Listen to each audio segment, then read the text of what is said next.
In today's video, I'm going to teach you how to share a Confluence page with the right people. First, make sure you're on the exact Confluence page you want to share. Take a second to confirm the page title and the space it lives in so you don't accidentally send the wrong link. If you've just made edits, ensure they're saved and visible so recipients see the latest version when they open it. Now look for the share button at the top of the page. Depending on your screen size or theme, it might appear as a button labeled share or as an icon that looks like an arrow or a person with a plus sign. Click it to open the sharing panel. In the sharing panel, start typing the name, email, group, or team you want to share with. Confluence will suggest matches as you type. If you're sharing with multiple people on a project, using a group or team can save time and keep access consistent. Remember that some organizations restrict sharing outside the company, so external email addresses may not appear or may require additional approval from your admin. You'll see an optional field to add a short message.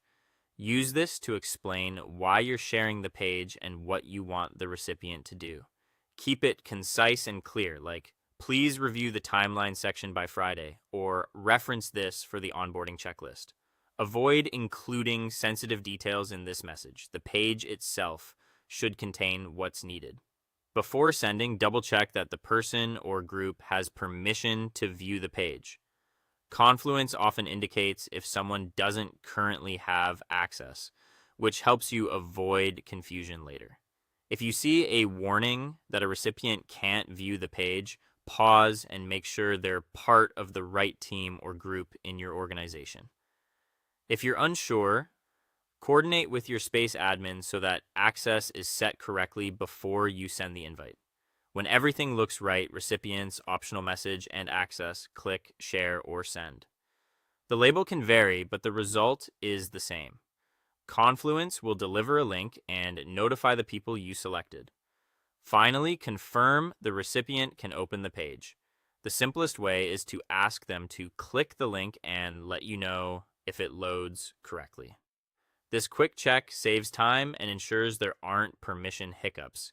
If they can't access it, revisit the sharing panel and verify you selected the correct people. Then consult your admin if additional permission updates are needed. That's it. You've shared your Confluence page, added helpful context, and verified access so your team can get to work without delays.